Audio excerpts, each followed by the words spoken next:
Hola, bienvenidas, bienvenidos a nuestro resumen semanal de noticias que inicia con estos adelantos. La tormenta Laura dejó muerte y destrucción a su paso por República Dominicana y Haití.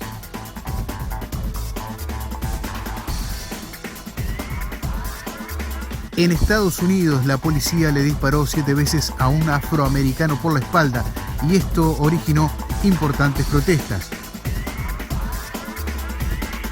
Jóvenes colombianos exigen al gobierno respuesta ante las recientes matanzas. Familiares de víctimas de las protestas de 2019 en Bolivia exigen que se cumplan las indemnizaciones.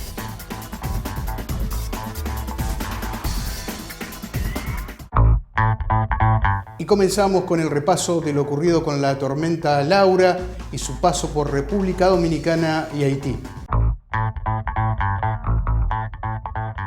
La tormenta tropical Laura causa estragos y deja 3 muertos a su paso por República Dominicana. Las víctimas son Gilenia Frías, de 44 años, y su hijo Darwin, de 7, quienes murieron al caerles un muro encima.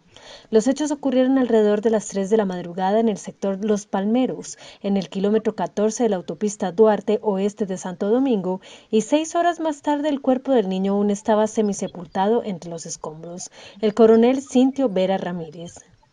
Ya como ustedes pueden ver, ahí también tenemos un personal de rescate de la Defensa Civil haciendo un trabajo ahí donde hay 2 fallecidos.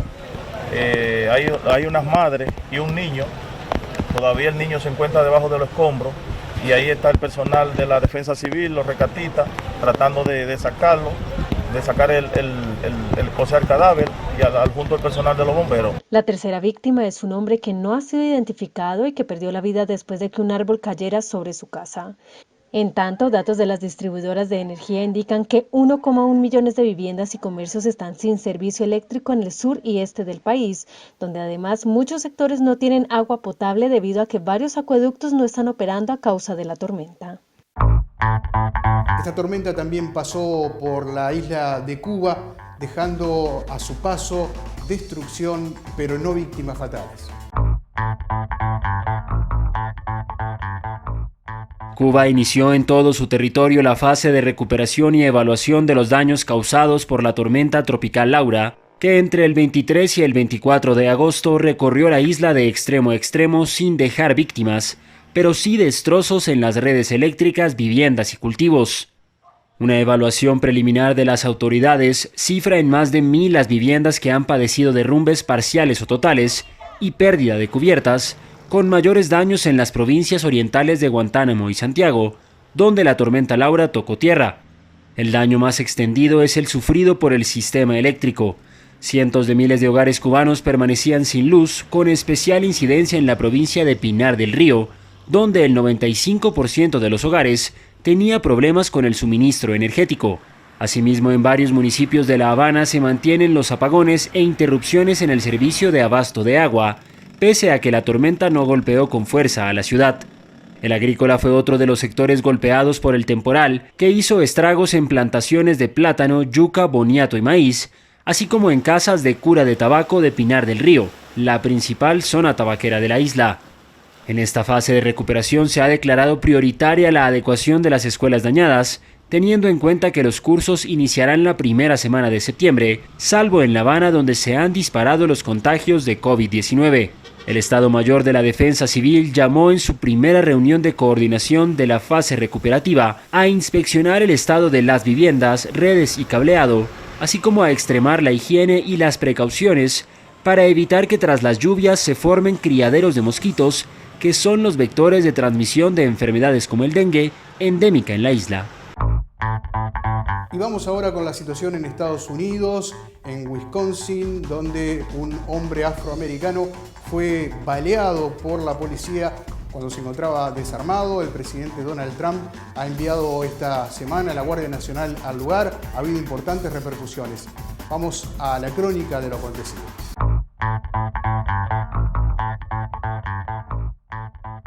La ciudad de Kenosha, en Wisconsin, Estados Unidos, vivió fuertes disturbios después de que agentes de la policía le dispararan 7 veces a un afroamericano por la espalda, un incidente captado en video y que desató una ola de indignación. El hombre, identificado como Jacob Blake, se encuentra en el hospital de Milwaukee en condición grave, según las autoridades locales, y con su cuerpo paralizado desde la cintura hacia abajo, según informó su padre. El incidente se produce después de las multitudinarias protestas por la muerte el 25 de mayo en Minneapolis del afroamericano George Floyd, quien fue asesinado por un policía blanco. Y pasamos a otra situación de tensión y extrema violencia en Colombia, donde ya hay organizaciones de derechos humanos que hablan de más de 45 víctimas fatales.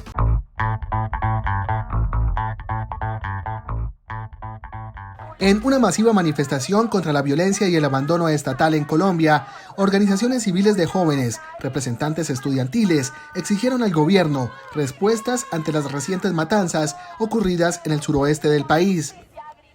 Y es que el pasado 8 de agosto, jóvenes de entre 19 y 25 años fueron masacrados por desconocidos en la aldea Santa Catalina, cercana a la localidad de Samaniego, Nariño, donde horas antes había sido asesinada una mujer de 26 años. También el pasado 11 de agosto fueron asesinados 5 menores, todos entre 14 y 15 años, en un barrio de Cali, capital del Valle del Cauca y principal ciudad del suroeste de Colombia. Con esta marcha, los jóvenes exigen celeridad y efectividad en las investigaciones abiertas tras estas matanzas y condenaron el abandono en el que viven las comunidades rurales y étnicas del país. Perú se acerca peligrosamente a un récord de muertes por coronavirus. Se habla de más de 63.000.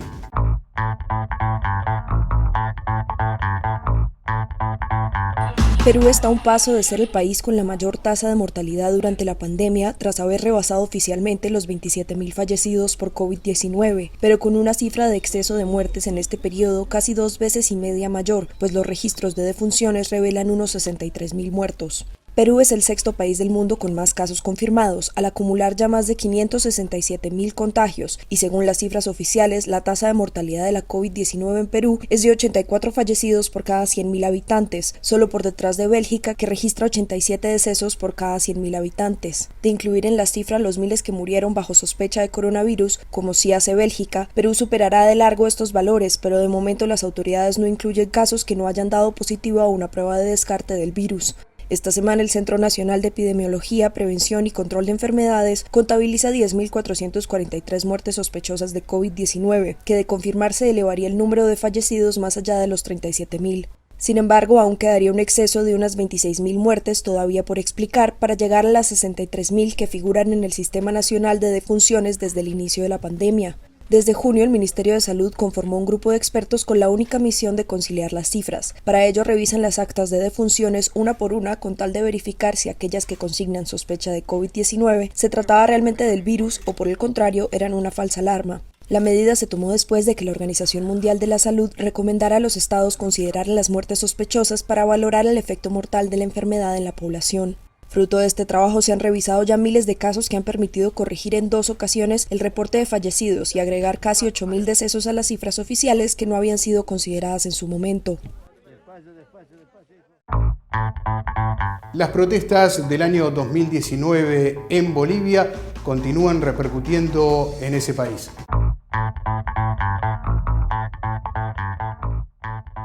Decenas de personas se manifestaron ante el Ministerio de Justicia en Bolivia para exigir que se cumpla un decreto que fija indemnizaciones a familias de fallecidos y heridos en los conflictos sociales de octubre y noviembre. El esposo de Herminia Mamani fue herido por un disparo en dichas protestas. A mi esposo lo han baleado, mi esposo estaba yendo a trabajar y ya después ya baleado nomás, ya regresado.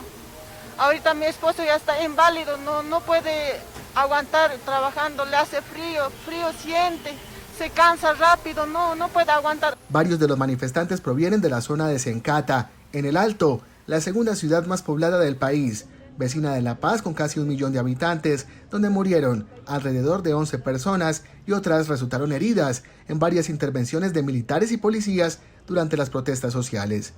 Henry fue uno de los que resultó herido. A mí me ha pasado de la parte del trauma torácica del lado del costilla y hacia el pulmón ha salido la bala. Y tengo unos compañeros que aún todavía siguen con la bala en la pierna izquierda, que aún todavía necesita operación. El decreto fijaba los montos económicos para compensarlos, que van entre los $3.000 a $7.183 en caso de invalidez y hasta los $14.367 por las muertes. Como respuesta a la situación, el gobierno interino explicó que esos procesos se han paralizado por unos 90 días a causa de la emergencia sanitaria por la COVID-19. Y en Uruguay, la Intersocial ha declarado su condena a los hechos acontecidos en el país andino hace pocos días atrás.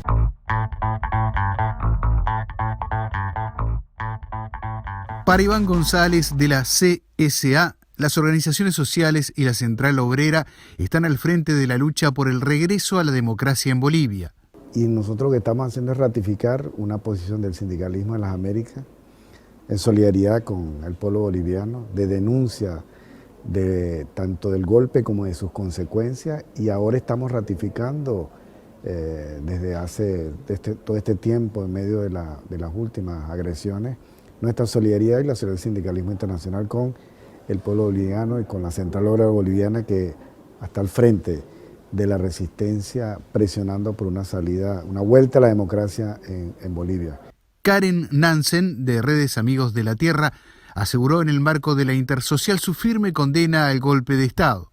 Y condenar el brutal golpe de Estado que se perpetró contra ese pueblo, un golpe de Estado racista que pretende imponer una vez más en Bolivia el odio, la dominación de los pueblos indígenas, y que no quiere permitir que los pueblos indígenas, el pueblo campesino, las organizaciones de mujeres campesinas, las organizaciones sindicales puedan definir su propio destino, su propio presente y futuro. El secretario general de la Central Única de Trabajadores y Trabajadoras de Uruguay, PIT-CNT, proclamó la solidaridad con el pueblo boliviano.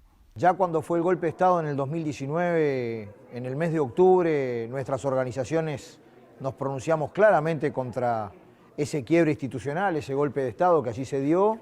Desarrollamos una acción callejera en solidaridad con el pueblo boliviano y percibimos a posteriori de que declaramos contundentemente que allí había un golpe de Estado contra el pueblo y en contra de la democracia, que se ponían obstáculos para la participación electoral de determinados sectores, que se reprimían las luchas de los pueblos originarios, de los campesinos, de los trabajadores, y recientemente se ha vivido allí un clima de violencia y de represión contra las movilizaciones de los dueños de Bolivia, los pueblos originarios y los trabajadores. Por su parte, organismos de derechos humanos advirtieron un recrudecimiento de la persecución política contra sindicatos y movimientos sociales de Bolivia, luego que la Fiscalía anunció la semana pasada que recibió 33 demandas de proceso penal contra dirigentes de esos sectores.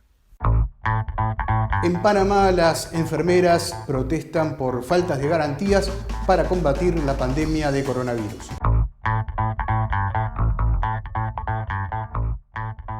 A las afueras de los hospitales y a nivel nacional, las enfermeras de Panamá se congregaron para protestar por la falta de equipos de protección personal seguros contra la COVID-19, así como por el atraso en los pagos de los salarios de quienes fueron contratadas temporalmente para enfrentar la pandemia. Ana María Reyes de Serrano, presidenta de la Asociación Nacional de Enfermeras de Panamá, ANEP, tomó la vocería por sus colegas. Hemos dicho que necesitamos equipos de protección personal seguros, que no se rompan. Esta mascarilla que tengo fácilmente se rompe. La dirigente, quien denunció intimidaciones para que no se realizara esta protesta, exigió asimismo el cambio en el tipo de contratación de las enfermeras temporales. Nuestra ley dice que deben ser contratos permanentes y necesitamos que se les paguen porque es un derecho de todo trabajador. De igual forma, la vocera confirmó que 3 enfermeras han fallecido por el coronavirus. Entre tanto, la Agremiación Nacional calcula que se han contagiado unas 400, esto debido a que las autoridades no entregan dichas cifras oficiales. El derecho de las trabajadoras en medio de la pandemia Es el título del encuentro seminario virtual que ha realizado la CSA para todo el continente. Moderado por Jordania Ureña, secretaria de Política Sindical y Educación de la CSA, se realizó el seminario virtual Los Derechos Humanos y Laborales de las Mujeres Trabajadoras en medio de la pandemia. El seminario contó con destacadas panelistas de Iberoamérica. Y es mentira que el gobierno ha invertido dentro de un punto importante del PBI para mantener la pandemia, porque la hemos sostenido los trabajadores y las trabajadoras y las organizaciones sociales, repito nuevamente, porque es quien estamos dando de comer y dando soluciones parciales a compañeras y compañeros con canastas de alimentos, aportando donaciones de ropa, dando abrigo y albergando compañeras que quedan sin hogar por no poder cumplir la tasa de pago de su alquiler. Ahora, hoy, en este momento, la economía de América Latina y el Caribe está una década atrás en materia económica y de oportunidades para todos y todas. 10 años. En estos momentos es importantísimo tener en cuenta aquellos errores cometidos para que no vuelvan a suceder, que no vuelva a cundir ese discurso falso de que las mujeres superamos mejor la crisis y que evidenciemos la realidad innegable, que es que nosotras soportamos el riesgo más elevado de perder el empleo, porque estamos sobrerepresentadas en el sector servicios, que es donde primero golpean las crisis, y esta en particular donde primero ha golpeado la crisis, porque estamos totalmente, somos el sector del trabajo doméstico, o sea, somos las manos que hacen el trabajo doméstico, que ha caído el primero, normalmente cae el primero en casi todas las crisis, pero además carece de cobertura de desempleo y tiene una situación hiperprecarizada. Y en Honduras se registran protestas por la violencia de género que se ha cobrado ya varias víctimas.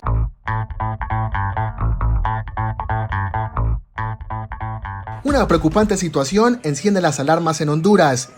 La pandemia del coronavirus ha agudizado la violencia contra las mujeres en ese país, que ha dejado al menos 200 muertes y que requiere acciones del Estado para combatirla.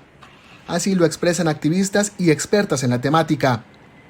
Y es que el confinamiento ordenado durante la emergencia sanitaria solo ha visibilizado y agudizado la violencia de género en el país, donde en promedio 27 mujeres son asesinadas cada mes, según el Observatorio de la Violencia de la Universidad Nacional Autónoma de Honduras.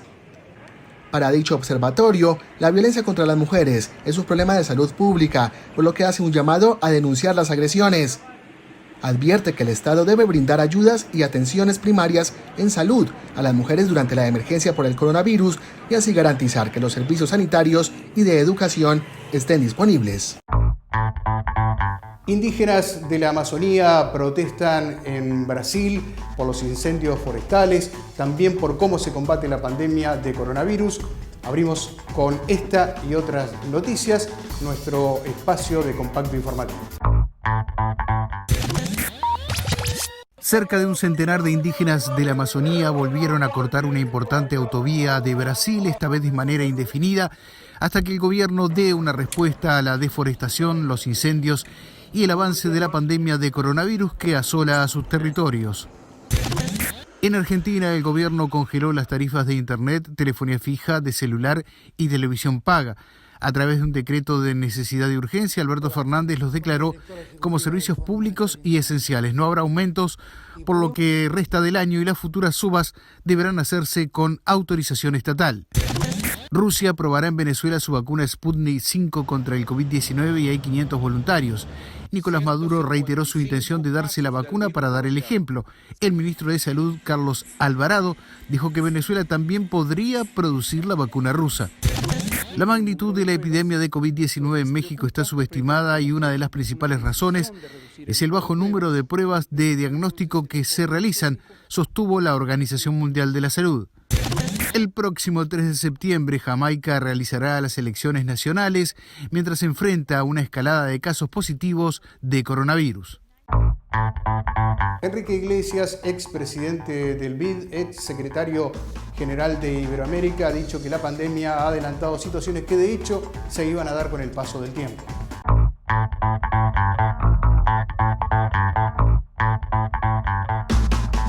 El economista y exsecretario general iberoamericano Enrique Iglesias resaltó que la pandemia global por la COVID-19 adelantó en el tiempo cosas que iban a ocurrir, como el crecimiento del trabajo a distancia y la digitalización en la educación. Lo que hizo la pandemia fue adelantar en el tiempo cosas que iban a ocurrir, como todo lo que es el trabajo a domicilio, la educación, la digitalización del país. Todo eso se estaba produciendo, pero cuando la pandemia se puso a hacerse visible rápidamente. Las declaraciones de Iglesias tuvieron lugar en su visita a la Cámara Oficial Española de Comercio, Industria y Navegación de Uruguay.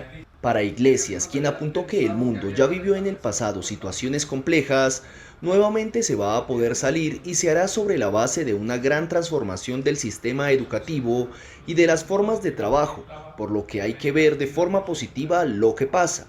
Pero yo creo que habremos de salir, como hemos salido siempre, sobre la base de una gran transformación del sistema educativo, de las formas de trabajo, y en ese sentido hay que mirar esto en forma positiva hacia el futuro. En el corto plazo tiene costos, porque no está la gente preparada para asumir las nuevas oportunidades, pero deberá hacerlo. Por otra parte, Iglesias aseguró que el comercio está sufriendo los impactos de un mundo que está cerrado y América Latina está pasando un mal momento que se suma al mal quinquenio económico que se dio entre 2015 y 2020.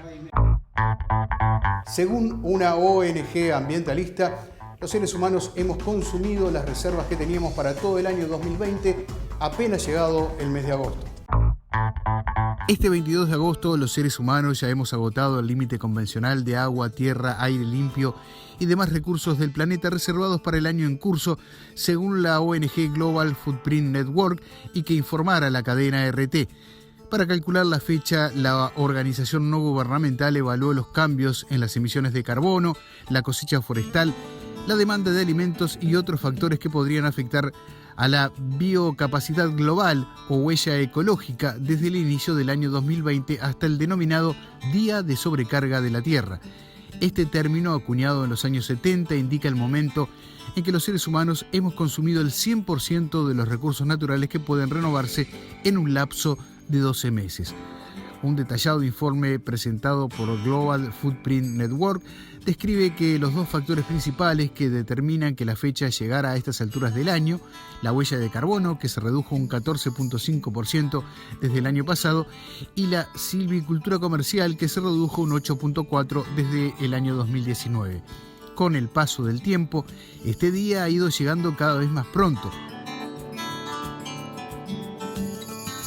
La organización estima que en 1970 fue el 4 de noviembre, en 1990 el 11 de octubre, en 2020 el 23 de septiembre y en 2010 el 7 de agosto.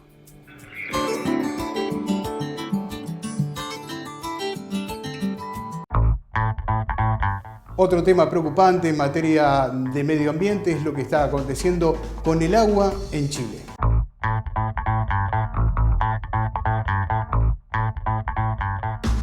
El auge de la minería y los cultivos de aguacate han dejado sin agua a El Melón, una población ubicada en el centro de Chile, donde la supervivencia de sus ecosistemas está amenazada y sus 9.000 habitantes se enfrentan a una situación crítica, denuncia Greenpeace. Chile, que vive su peor sequía en 6 décadas, es el país con la mayor crisis hídrica de todo el hemisferio occidental y el 76% de su territorio está afectado por la falta de agua, según la organización. Pero el director de la ONG en el país, Matías Asun, explica que la falta de lluvia no es la razón principal para la escasez de agua. Pero ninguna de estas industrias puede escudarse en la falta de precipitaciones por cuestiones climáticas cuando la poca agua disponible está siendo destinada de manera preferente a actividades productivas y no al consumo humano o el cuidado de los frágiles ecosistemas de la zona. A esto se suma la postura del gobierno, el cual, a través de su autoridad sanitaria, insiste en entregar montos mínimos de agua y no los sugeridos por organismos internacionales. La situación es especialmente crítica en la zona central, donde en 2019 cayó la menor cantidad de precipitaciones desde que se tienen registros, y miles de habitantes reciben 50.000 litros de agua al día en camiones aljibes, un flujo que los afectados consideran insuficiente para cubrir las necesidades de higiene que impone la pandemia. Esto llevó a varios vecinos a tomar un pozo que abastece a la mina del Soldado, lo que provocó que la multinacional británica Anglo American, dueña del yacimiento, se comprometiera a inyectar agua en la comunidad. A partir del análisis de 6 cuencas, la Fundación Chile aseguró en un reciente informe que el 44% de los problemas hídricos del país tienen su origen en una deficiente gestión del agua, el 17% en el aumento de la demanda, el 14% en la contaminación del recurso y el 12% en la disminución de la oferta, entre otros motivos. Hace poco tiempo atrás les mostrábamos cómo los maestros y maestras en todo el continente vienen trabajando en la pandemia. Nos vamos ahora a Guatemala para conocer este caso.